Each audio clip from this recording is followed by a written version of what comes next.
The Jose Julian Marti statue commemorates the life of the Cuban author Jose Julian Marti and is situated in Central Park.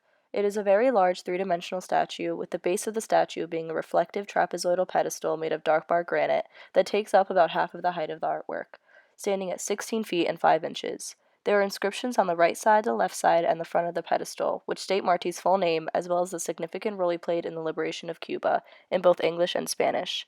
Atop the pedestal is a bronze male figure who represents Marti riding a horse standing at 18 feet and 6 inches. Jose Marti's life is mirrored within the sculpture, as its placement and composition are used to emphasize the historical value of his life's journey for liberation and recognition. Representing his death during battle, it honors his relentless fight for freedom with his large and powerful presence, as it was intentionally placed on a main entrance of Central Park. The distorted and contrasting features of the statue are balanced throughout the piece using repetition, resulting in a surprisingly organized view to its audience and representing his struggle towards emancipation.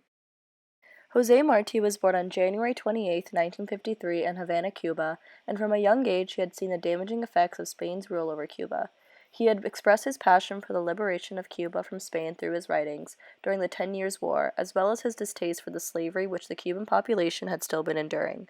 By 1869, he had created the newspaper La Patria Libre in order to formally publish his writings criticizing Spain's rule and his dreams of living in a liberated Cuba. At the age of 16, Marti was sent to prison due to his writings critiquing the Spanish government, and in 1880 he had been exiled from Spain for his liberalism and moved to New York City where he organized the revolution and had written one of his most famous and influential essays known as My Race. On May 19, 1895, Jose Marti was shot and killed in Cuba by Spanish troops during the Cuban War of Independence while riding his horse and charging towards Spanish troops during the Battle of Dos Rios. Today, Jose Julian Marti is regarded as the father of Cuban independence. However, his struggles in his life's journey mirrors the issues faced when attempting to place his commemorative statue in a public sphere within the United States. Marti's statue had been created by a well-known sculptor named Anna von Hyde Huntington, who was described as having a characterful style to her art, particularly known for her animal sculptures, which would explain her inclusion of the horse in the statue. She had won numerous awards during her career and was involved with the Hispanic Society of America, explaining her interest in wanting to create this Jose Marti monument. The sculpture was completed in 1959, but had not been introduced in a public sphere until 6 years later, in 1965. There had been controversy regarding Marti's commemorative statue, as there were pro and anti Castro sentiments within New York City, explaining the delayed public display of the monument. The pedestal was a Cuban donation, from which Huntington had used to create the sculpture on top of. Marti's statue is located at one of the entrances in Central Park South at the Avenues of the Americas. The Avenue of the Americas was originally known as 6th Ave, but was renamed by Mayor LaGuardia in 1945 as a way of honoring Pan American ideals.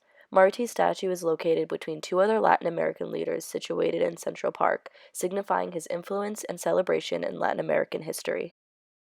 Being as it is a large monument, it is hard to miss when you pass by it outside an entrance to a pathway.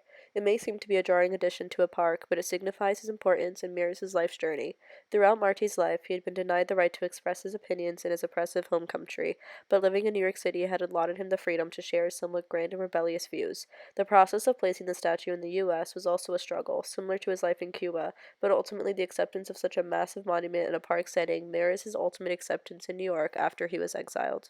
The horse on the pedestal is on its hind legs, and its placement complements that of the male figure, creating a balance between the two figures. When facing directly in front of the statue, the horse's body is curved to the right and its head is turned to the left. This contortion of the horse's body is also seen with the male figure's body, as his torso is also curved to the right and his head is dramatically turned to the left. The horse's front two legs also mirror the male figure's legs. Both legs are placed above the ground, but the leg on the left is drastically higher than the one on the right, which is also seen with the male figure's legs. When viewing the back of the statue, the bottom portion of the male figure's jacket is turned upwards, which is mimicked with the arch of the horse's tail. The placement of the two figures' bodies may seem to be disproportionate and disheveled at first glance, but the mirroring of the two bodies create a balance and order within the piece. The statue may seem to be disorganized at first glance, but upon further inspection, the similarities between the horse's and Marty's facial expressions and body placements creates order. Since the statue was designed to show Marty's death, the design mirrors his life's journey for liberation. Marty had endured a lot of chaotic events in his life in order to have his political opinions be heard, and had worked towards his goal until he had died fighting for it. The statue shows how, despite the tribulations he had endured, the unison between him and the horse underscores how he was battling for the peace and order in his home country, Cuba. This, coupled with the large manner of the statue showing his power and influence in the Cuban society, allows the viewer to understand his importance and his life's goal.